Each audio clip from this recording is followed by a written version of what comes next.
On the early morning of June 21st, 2025, a fleet of 6 B-2 Spirit stealth bombers took off from Whiteman Air Force Base in Missouri.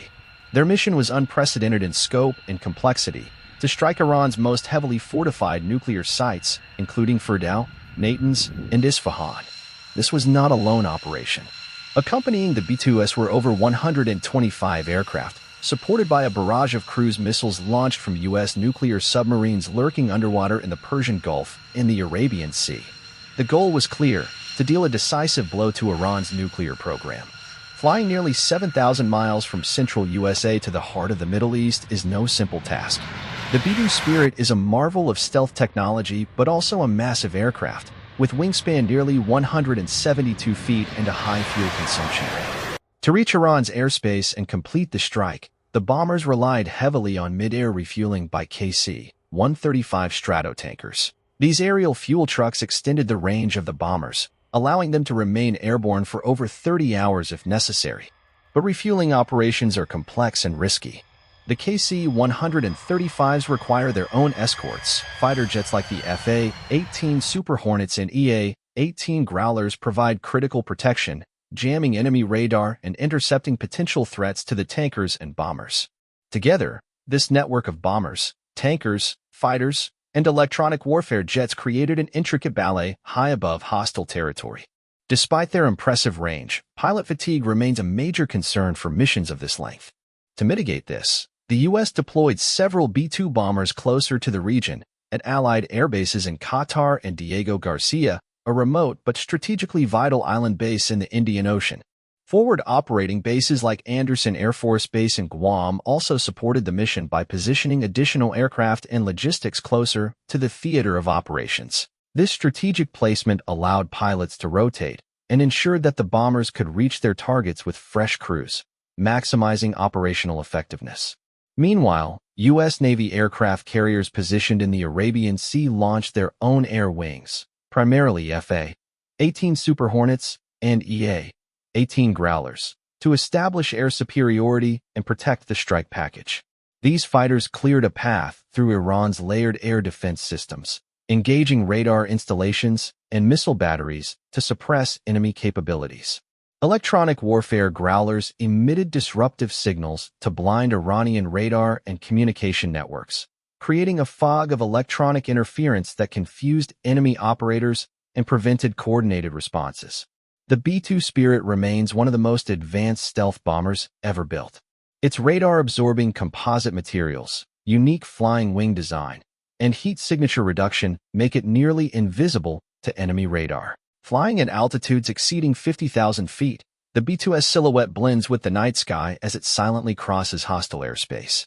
This stealth enables the bomber to bypass missile defenses that would otherwise be devastating to traditional aircraft. Iran's nuclear program is centered around heavily fortified underground sites, some buried hundreds of feet below the surface. Facilities like Fordow are protected by layers of reinforced concrete, soil, and mountain rock. Previous airstrikes by Israeli forces, which began in mid-June 2025, targeted these sites using advanced bunker-busting munitions. However, these bombs struggled to penetrate deep enough to destroy the centrifuge halls, the core of Iran's uranium enrichment operations. Instead, much of the damage was limited to surface infrastructure and ventilation shafts, which, while important, left the core facilities operational. This is where the B-2 Spirit and the GBU-57 Massive Ordnance Penetrator (MOP) came into play. The GBU-57 is the largest conventional bomb in the U.S. arsenal, designed specifically to destroy deeply buried and hardened targets. Weighing nearly 30,000 pounds, the MOP is delivered from the B-2's bomb bay. Each bomber can carry only 2 of these massive weapons due to their size and weight. Dropped from high altitude, the bomb uses 4 movable lattice fins for precision guidance, adjusting its trajectory mid-descent to hit a pinpoint target.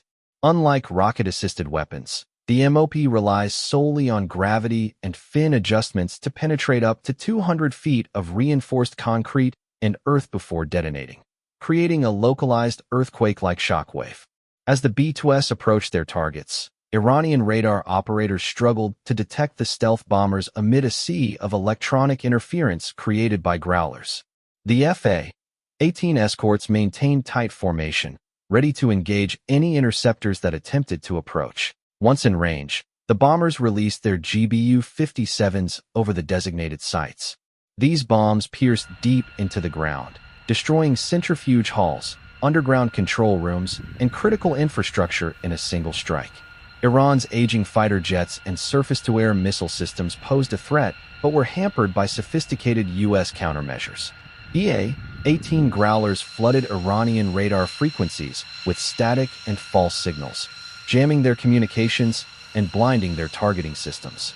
When Iranian fighters attempted to intercept, AWACS aircraft tracked their movements from a safe distance, guiding FA-18s to intercept them with long-range missiles. This coordinated defense neutralized threats before they could reach the bombers. Following the strike, the B-2s rendezvoused again with KC-135 tankers over Iraq and the Persian Gulf to refuel for the long journey home. F-22 Raptors joined the escort, scanning for any remaining threats as the strike package retraced its flight path across hostile airspace. Despite reactivated missile batteries and radar sites attempting desperate counterattacks, decoys and electronic jamming ensured the bombers escaped unscathed. This operation marked a turning point in the U.S.-Iran conflict. By using advanced stealth technology, strategic basing, and the most powerful conventional bombs available, the U.S. demonstrated an ability to reach and destroy targets previously thought nearly invulnerable. While Israel's earlier strikes were tactical, chipping away at defenses, this mission delivered a strategic blow designed to cripple Iran's nuclear program for years to come. Beyond the technology, the success of the mission depended on the skill, endurance, and coordination of dozens of aircrew members. Pilots flew through multiple refuelings, navigated hostile territory, and made split-second decisions while thousands of feet above ground. Tankers' crews coordinated with escorts and bombers to keep the mission fluid and safe.